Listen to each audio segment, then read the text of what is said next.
Hey yo, salute to all my subscribers. Shout out to everybody else passing through. YouTube, what's good? So I decided to start this new series. It's called Topic of Discussion. And basically, pretty much exactly what the title implies. I'm going to come through on this platform like I typically do and introduce a topic, and then we're going to talk about it for a few minutes. Nothing too crazy, 10 minutes, 15 minutes. We'll just see how it goes. As always, be sure to like, comment, and subscribe. You guys know where to find me by now. You can check out my podcast, the LREIB podcast, which is short for Life, Relationships, and Everything in Between. That's on iTunes, Google Play, and Spotify. Definitely check it out. Definitely subscribe. Weekly episodes, and we go in depth about, whatever the topic is for that week. Links are on the About page of this YouTube channel, and also my Facebook group, my other social media platforms, and the link to my first book, 365 Days to Seasonal Change, which is in the description box below this video. So what is the topic of discussion for today? Like always, any topic that I introduce on this platform typically has to do with everyday life, just like the channel implies. It's life, it's relationships, it's everything. And typically what will happen is I'll come across something on social media, be it Facebook, Twitter, Instagram, or, I'll read an article or a news story, and then just in my head, just start thinking, and then I'll say, hey, I know that there's people who've dealt with this shit or who might even be dealing with it now. So here we are. What's the topic? So I was reading an article, and this woman was talking about how she was married to her husband for 3 decades, and then one day he just up and confessed to her that he was gay, and then he left the marriage. And this is after years and years and years of her living in a sexless marriage, obviously because he wasn't sexually attracted to her.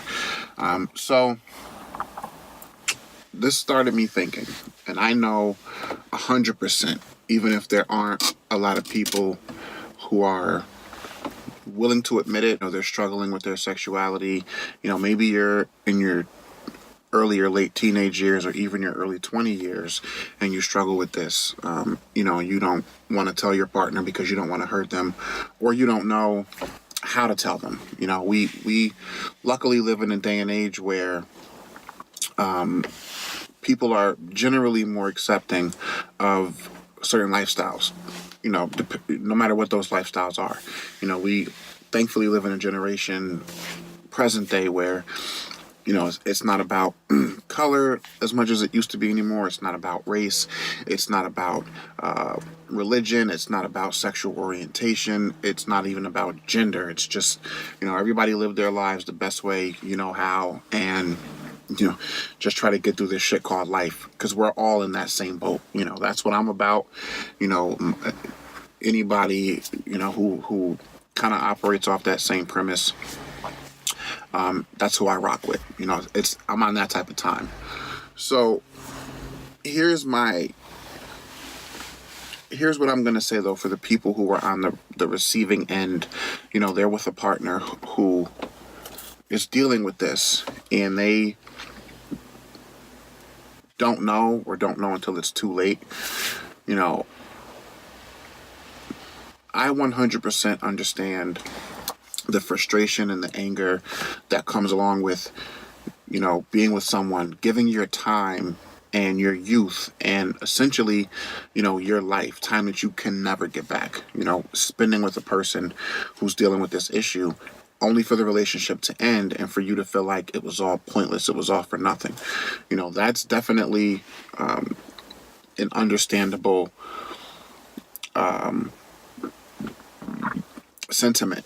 If you're in a relationship, a committed long-term relationship, obviously you're in that relationship with the ultimate goal of that relationship working out, being, hopefully the last relationship that you're ever going to be in, in that way. And for the people who, so I understand 100%, the frustration that goes along with that. And for the people who are struggling with their sexual identity or struggling with their sexual preferences or what have you. I guess barring people who are just coming into realizing that, or maybe might have always had some kind of an inclination but wasn't 100% sure,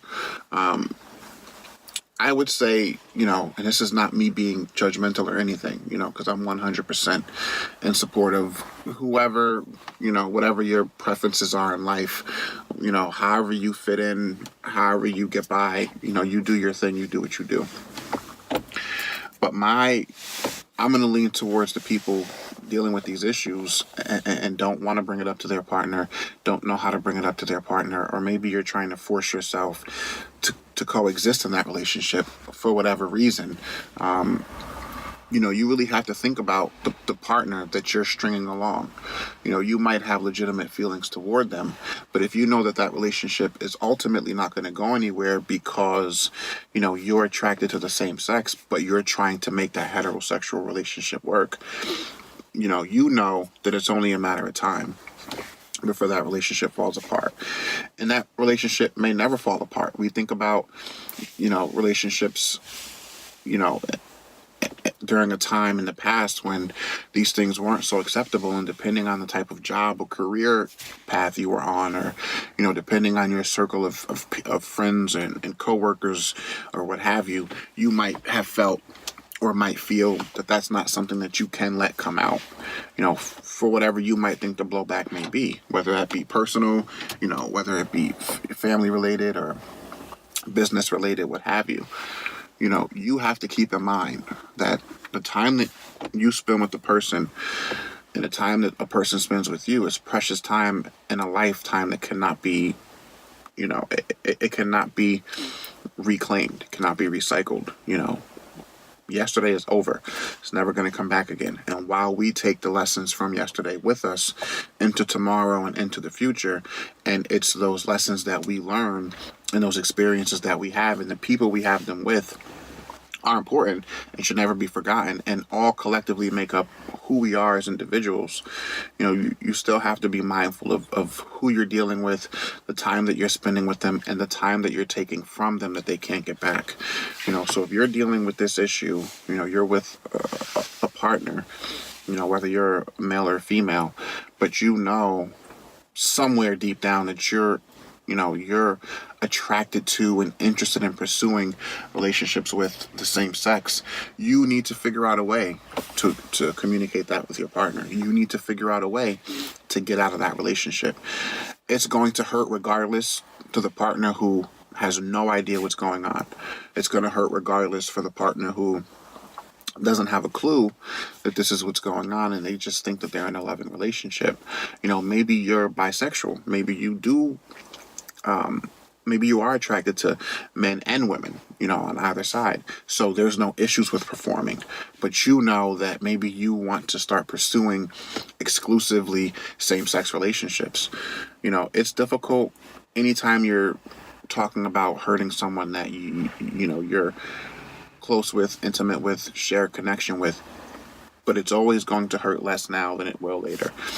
And a lot of these situations result in people being unfaithful in their relationship.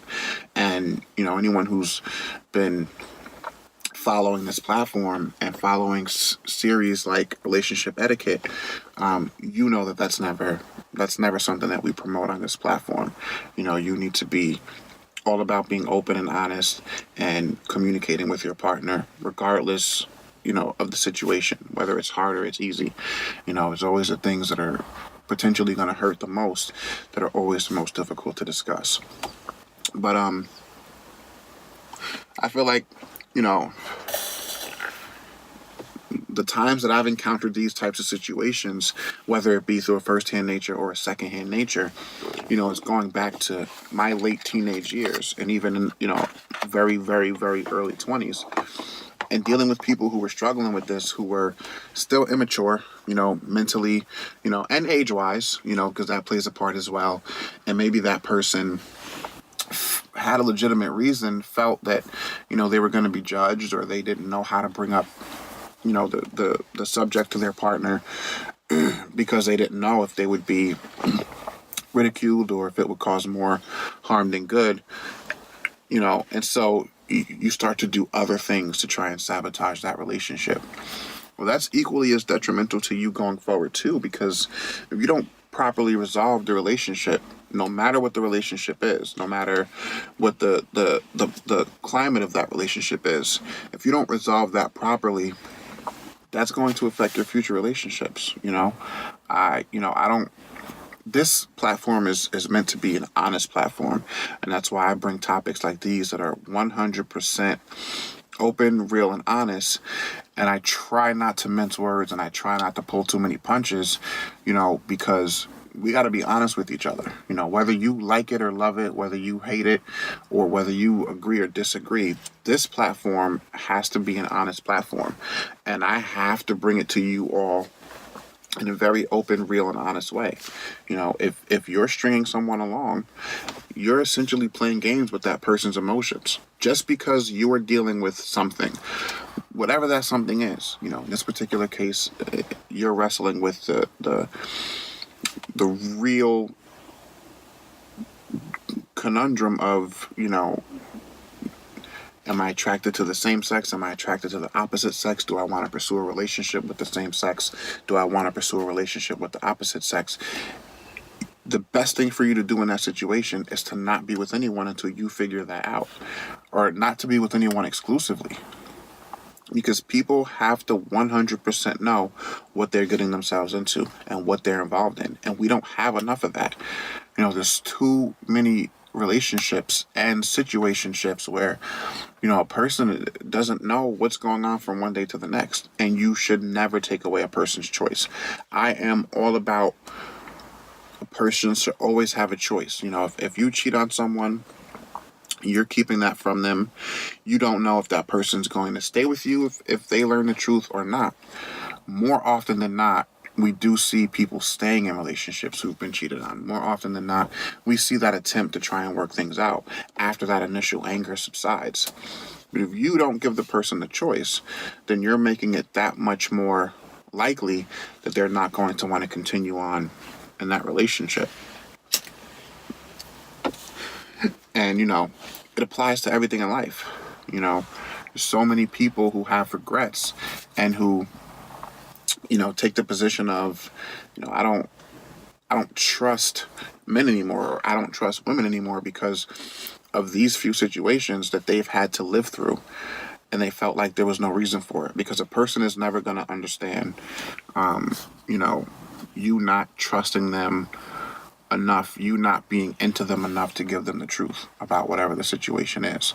If you're trusting a person enough to spend your time with them, then by that same token, you should trust a person enough to let them know the truth about whatever is going on with you from one day to the next, especially where their time is involved, because that shit's important. It's precious. Let me know what you guys think. I'm real interested in comments. Have you been in this type of situation? Are you someone who has struggled with your sexual orientation, sexual preferences, but you were with someone and didn't know how to get out of that situation, or you didn't know how to explain that situation to them, because of the fear of them being judgmental or whatever the case? Let me know what you think. You owe it to yourself, regardless of what a person's reaction is going to be. You owe it to yourself to get out of a situation if you don't know 100% if that situation is for you or not. And that goes for anything, not just as it pertains to relationships and sex, not just sexual orientation, but anything, regardless of what you're investing your time in. You owe it to yourself to make sure at some point that what you're investing your time in is beneficial to you in the long run. Look, man, I say it all the time, and sometimes I get backlash for it. Sometimes I get haters and trolls. This platform is not a watered down platform. It's not an overly flashy platform. It's about real content that affects real people every day, all over this fucking globe, because we're all connected to each other, and we all have common interests, and we all have things more things that relate us than things that keep us separate. So I'm going to close out. Be sure to like, comment, and subscribe again, and check out my podcast. All the social media sites and the like you can find on the About section of this YouTube channel. And as I close out, here's my ultimate disclaimer. If you listen to my content and you think I talk a lot of shit, you're 100% correct. I talk a lot of shit because I'm passionate about the shit that I talk about. And if you listen to my content and you think I'm overly opinionated, well, then you're 100% correct. Again, we all have opinions. The difference is I try to use my opinions to affect positive change. At the end of the day, I'm just a realist who sees shit for what it is and who tries to approach every situation in a commonsensical way. So good, bad, or indifferent, like it or love it, agree or disagree, I feel that my logic is undeniable. And that logic is that we're all just a part of one human race, trying to find the best way to carve out a life for ourselves and the people we care about. I don't pretend to know everything. I just know what I know. I'll see you guys in the next one. Peace and love.